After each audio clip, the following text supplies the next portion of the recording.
Bueno, acá estamos con la primer clase. Bienvenidos, sean todos muy bienvenidos. Es un placer poder acompañarlos este año y también el año que viene, ¿no? Es una formación donde juntos vamos a aprender. Quiero que antes de que comience a contarles acerca del coaching, acerca de esta introducción, por favor, en ante cualquier inquietud, duda que surja, por favor no vayan a dudar en preguntarme.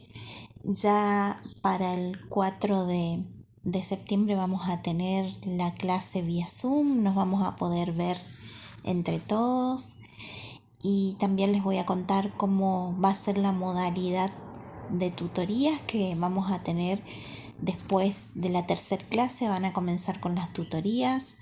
Así es que respecto a eso quédense tranquilos, vamos a ver todos los detalles. Estamos para acompañarlos y también ya para la semana que viene van a tener acceso al aula virtual. Bueno, algunos ya me conocen, mi nombre es Carol y represento a la Asociación Internacional de Coaching y Habilidades Blandas, IACAS. Y como les decía, no es un gusto, un placer poder acompañarlos y también aprender con ustedes. Así que bueno, les voy a pasar a contar por qué coaching integrativo. Porque nosotros vamos a tomar a 3 escuelas de coaching o 3 líneas de coaching moderno. Una es la europea, la sudamericana es la otra y la norteamericana. Y vamos a ir conociendo por qué vamos tomando a cada una de ellas, ¿no? La escuela europea comienza con el humanismo y nace con Timothy Gallwey, que es quien escribe el libro El juego interior. Timothy Gallwey comienza con un entrenamiento a los tenistas. ¿Pero qué pasó? Él notaba que los tenistas tenían como un estancamiento, que cada vez que no estaban siendo motivados sentían cierta inseguridad. Pero lo que Timothy quería era que ellos puedan salir con total confianza a jugar a la cancha. Entonces, ¿qué pasa? Se da cuenta de que no estaba funcionando y ahí convoca a John Whitmore, que John Whitmore es el creador de lo que hoy es coaching. Y Whitmore era psicólogo, era de la psicología humanista o psicología gestáltica como la conocemos hoy. Entonces él le comienza a decir, mira, acá estás trabajando únicamente la motivación y si vos los motivás y no le enseñás cómo automotivarse, ellos generan una dependencia con vos. Entonces ahí nace lo que es el coaching humanista y comienza a modelarse, ¿no? Con la escuela europea. Con el paso de los años, obviamente, esto fue creciendo y comenzaron a aparecer más necesidades, ¿no? Entonces Whitmore, ya con esta teoría del coaching, él lo que pretendía era que el ser humano se sienta exitoso y que mejorara su rendimiento y que pudiese crecer personalmente, ¿no? Entonces propone a, a los directivos de una organización que comiencen a realizarse preguntas efectivas, preguntas poderosas o preguntas socráticas. Entonces, estas preguntas tenían que estar, por supuesto, con un diseño, acciones de por medio y también examinar el entorno, el contexto actual de la persona con la cual se iba a trabajar. Es así que el coaching en ese entonces era considerado como una aptitud esencial para el liderazgo de equipos. Así comienza el coaching, ¿no? Pero, como les decían, ahí recién nace John Whitmore, Timothy Gallwey, y comienzan a aplicar el modelo Grow dentro de esas organizaciones y los equipos. ¿Por qué Grow? Porque viene de Goal, que es meta, y se trataba de preguntarles a las personas que ellos iban a acompañar cuál era su meta, su sueño u objetivo. Siempre basándose en la reality, y examinando a ver cuál era el contexto actual, cuál es la situación actual de esa persona a la cual iban a acompañar, pero a la vez teniendo en cuenta qué opciones tenía y qué obstáculos se le presentaban. ¿Para qué? Para evaluar las distintas posibilidades o diferentes herramientas para poder brindarle un acompañamiento. A la vez se comenzaba a medir cuál era el grado de compromiso y la voluntad que tenía esa persona para comenzar a trabajar en este proceso, ¿no? Entonces, ¿qué pasó? Como ya Timothy Gallwey con su metodología notaba que había cierta dependencia, desaparecía el coach y el cliente no sabía cómo avanzar, comienzan a explorar la escuela norteamericana, el pragmatismo. Entonces ahí se le va dando cada vez más forma y Thomas Leonard se da cuenta que las personas que solicitan a un coach están razonablemente ajustadas o que venían con ciertas conductas aprendidas, mandatos, creencias, y que les costaba mucho detectar en qué eran buenos. Entonces, esto hace que se tome la parte pragmática. Ahí Leonard comienza a crear cinco elementos fundamentales que abordamos desde el coaching, ¿no? Y esos 5 elementos son tener en cuenta cuál es el tema a conversar, el objetivo, poner una meta, ¿no? Un objetivo. Tomar en cuenta la realidad de ese coachee o cliente y cuáles eran las opciones que tenían para lograr, cuáles eran los recursos que ese cliente o coachee posee para poder lograr el objetivo. Y asumiendo obviamente un compromiso. De ahí nacen las competencias que todas las escuelas de coaching poseen.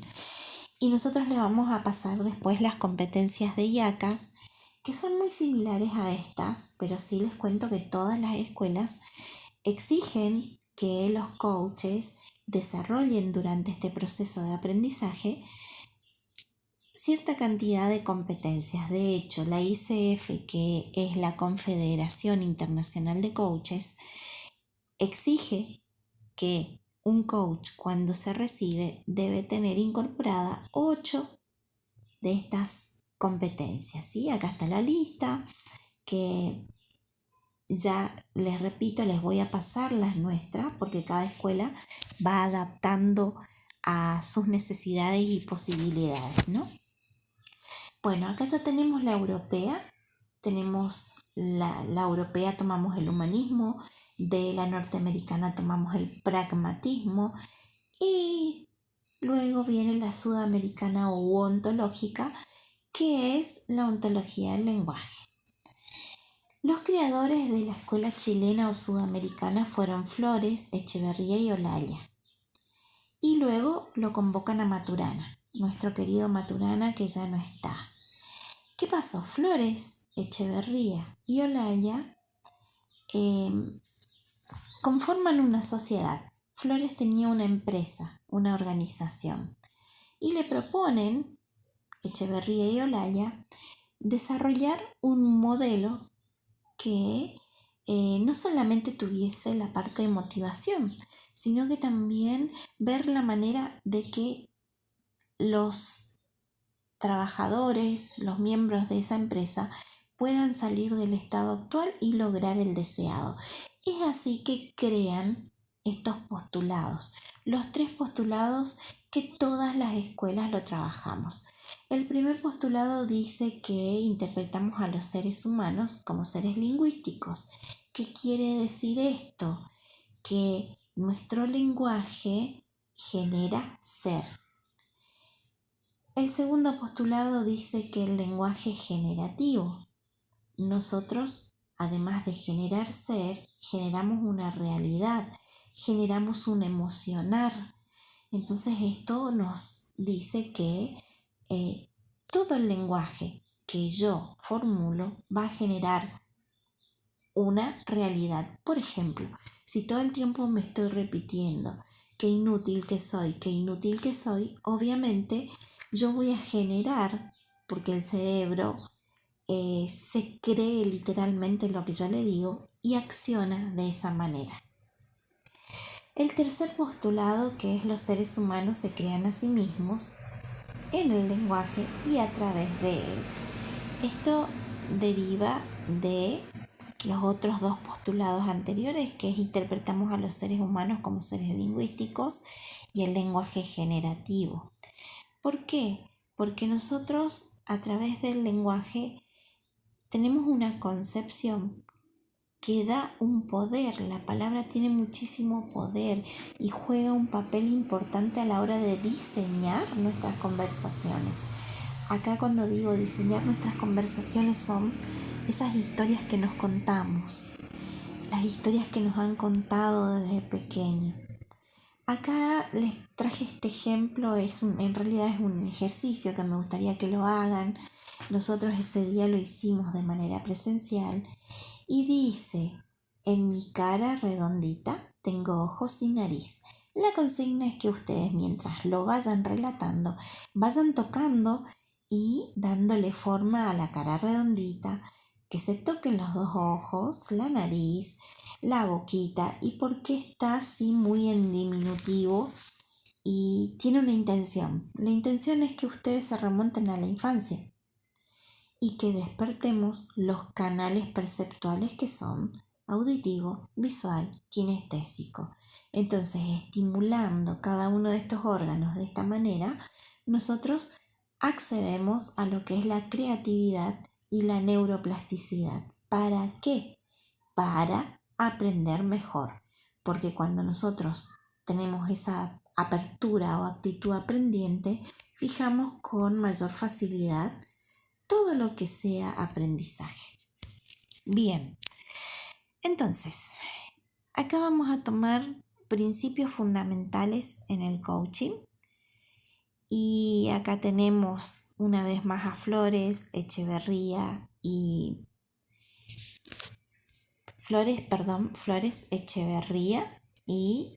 también tenemos a Olaya. Acá se estancó un poquito. Y ellos nos traen las dimensiones del ser ontológico. Pero fíjense, Flores, Echeverría y Olaya hablaban solamente de el cuerpo, el lenguaje y la emoción. Que el lenguaje genera acción, genera un emocionar y se ve reflejado en nuestra corporalidad, en nuestro tono de voz. Y aquí que ustedes ven acá a Marshall Santini. Marshall, Diego, es nuestro director. Él está actualmente al frente de la UNC, que es la Universidad Nacional de Córdoba, y también en la Facultad de Medicina. Se ha creado la carrera de coaching integrativo hace 2 años en Córdoba, donde la Universidad Nacional de Córdoba y concretamente la Facultad de Medicina tienen como materia obligatoria el coaching integrativo. Entonces esto hace a que Santini, que es Patricia Santini, es colega de Diego, conformen y tomen en cuenta otras dimensiones del ser, que se tome al ser como un ser bio, psico, social, espiritual, emocional. Entonces, ¿por qué bio? Porque somos seres biológicos y a partir de la biología del ser, la biología del amor de Maturana, vamos a ir fundamentando todos esos principios y entendiendo cómo funciona nuestro cuerpo. La psiquis, a través de las neurociencias, les vamos a fundamentar también cómo funciona nuestra psiquis, cómo interpretamos las cosas. Lo espiritual, ¿por qué lo espiritual? Y aquí que esto es muy importante dentro del coaching. Dentro del coaching, nosotros tenemos una formación laica, ¿sí? ¿Qué quiero decir? Que como coaches, nosotros tenemos que tener ciertos filtros, respetar los credos. Y les cuento una anécdota. Cuando yo me inicio en el coaching, viene una persona totalmente atea, y digo totalmente atea entre comillas porque no podemos no creer en nada.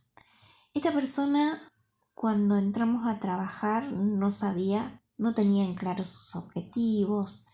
Lo único que me trae es que quería mejorar la relación laboral. Cuando llegamos a la parte de la creencia, él ve una virome y me dice: yo creo en esto, y toma la virome. No creía en un ser superior, no creía en Dios, no creía en el universo, no creía en nada, en esa virome. Entonces yo le digo: bueno, tomemos esa virome. Y parece una locura, ¿no? Pero esa virome me llevó a determinar a mí qué adjetivos y cualidades le podía dar, y así se fue descubriendo como ser en su totalidad. Claro, detrás habían muchas creencias, mucha desvalorización, y ahí, cuando uno tiene tanta desvalorización, se hace muy difícil integrar esta dimensión del ser en su totalidad, la espiritual y la social, porque si no estamos conectados y no sabemos quiénes somos, mucho menos vamos a saber qué queremos, y vamos a estar queriendo agradar al mundo, y va a ser difícil porque vivimos en mundos interpretativos. Interpretamos las cosas como somos, no como son. Y a esto quería llegar. Justamente Maturana, que hoy ya no está, en su libro Biología del Amor, explica todo esto, que ya también después se los vamos a compartir. Pero quería dejar esto como marcarlo, porque desde la escuela Marshall Santini se toman las 5 dimensiones. Bueno, ¿qué es la matriz de urgencia y creatividad? Esto como coaches tenemos que saber que cuando viene un cliente o coachee, vamos a ir detectando, y esto lo vamos a trabajar en profundidad durante todas las clases. Esto es simplemente una introducción. La matriz de urgencia a nosotros nos va a llevar a comprender si la persona que viene necesita solamente un acompañamiento de coaching o puede que esté necesitando un mentor. ¿Cómo sabemos esto? Supongamos que viene una persona y nos dice: bueno, me han ascendido de cargo, pero yo no sé cómo ser líder. Bueno, en ese caso le urge porque tiene solamente un mes y ya tiene que asumir su cargo. Entonces ahí buscamos un mentor, un mentoring. ¿Qué es el mentoring? Una persona que va a ir modelando, y a través de cualidades que admire. Un mentor es una persona que ya ha atravesado situaciones o lugares como el que este cliente o coachee quiere lograr. No sé si me explico. Y les cuento un ejemplo. En este momento me toca llevar adelante la representación del NEA. Yo me remonto hace 5 años atrás, y yo tenía solamente emisiones y en Corrientes era, digamos, solo PNL. De repente me veo cumpliendo la función y me delegan esta función de representar al NEA. Obviamente que tuve que hacer mentoring porque yo no me sentía que estaba preparada, sentía que me faltaban más cosas. Y aquí que tuve que hacer coaching de equipos, coaching organizacional y mentoring para ir modelando algunas cosas que, bueno, yo desconocía, ¿no? Después tenemos asesoramiento y consultoría. Nos va a tocar como coaches que los van a convocar por ahí a alguna empresa. Entonces ahí también vamos a ir trabajando a través del coaching sistémico, ¿sí? Y después van a estar las personas que quieren hacer formación. Cuando uno se recibe de coach, tiene que tener cierta cantidad de horas de entrenamiento. Pero ustedes se reciben de coaches y supongamos que el día de mañana quieran tener una escuela. Bueno, la ICF, que es una de las entidades reguladoras, FICOP, ACOP, que también regulan el coaching dentro de Argentina, exigen que para poder tener una escuela tenemos que tener cierta cantidad de horas de experiencia, charlas, sesiones de coaching. ¿Por qué? Porque eso hace también a cumplir los requisitos que solicitan las entidades que regulan el coaching. O sea, por ejemplo, yo hice 2 años, me recibí de coach y después tuve que seguir varias especializaciones porque mi meta era tener una escuela, ¿sí? Bueno, esto después igual lo vamos a profundizar y lo vamos a trabajar detalladamente, ¿sí? Ahora, ¿qué es coaching y qué no es coaching? El coaching no es terapia, por favor, porque esto a veces se confunde y tenemos inconvenientes a veces con el colegio de psicólogos, por ejemplo. Nosotros no hacemos terapia. ¿Y cómo nos diferenciamos? A través de las preguntas socráticas. Nosotros vamos diseñando preguntas para que el cliente o coachee tome conciencia de lo que le está sucediendo, se responsabilice y pueda lograr ver por sí solo esas cualidades y potenciales que posee, ¿sí? Entonces, en el momento de colaborar en este proceso de coaching, nosotros sugerimos, ¿sí? No damos consejos. Acá están muy marcadas las dos diferencias que después ustedes desde la presentación que les envié pueden ir sacando qué es coaching y qué no es coaching. El coaching es un proceso donde un coach acompaña a un coachee para que logre salir de ese estado actual y logre el estado deseado, ¿está?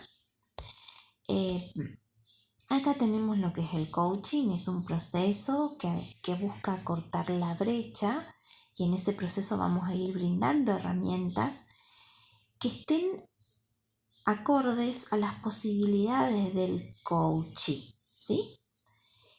¿Qué es el coach? Es el profesional que ejerce el coaching y va a llevar adelante ese proceso de acompañamiento, ¿sí? El coachee es el cliente que va a ser acompañado por un coach, ¿tá? Y bueno, como para ir cerrando, acá me gustaría que después ustedes tomen nota y que para el próximo sábado me presenten cuando tengamos nuestra clase por Zoom. Respondan estas preguntas. Si fuese en un estado de WhatsApp, ¿qué diría su estado de WhatsApp? ¿O qué icono o qué emoji tendrían en su estado de WhatsApp? Si fuesen una comida, ¿qué comida serían ustedes? Si fuesen una película, ¿qué película sería? ¿Y si fuesen un horario del día? ¿Qué horario del día sería? Esto me va a servir mucho para poder conocerlos y recuerden que nosotros desde las tutorías vamos armando una ficha con cada uno de ustedes y viene ese acompañamiento. ¿Por qué? Porque después al finalizar cada uno de ustedes es como que va a una boutique y se va a ir probando ropas y esa que mejor le quede es la que se van a llevar. Entonces nosotros tenemos que armar un plan de acción acorde a cada uno de ustedes. Por eso es que les pido que se presenten de esta manera, ¿sí? Y bueno, se fueron presentando en el grupo, así es que comenzamos a compartir este camino y para mí, les repito, es un honor. Así es que una vez más les doy la bienvenida y muchísimas gracias por confiar en nosotros y en IACAS. Nos estamos viendo.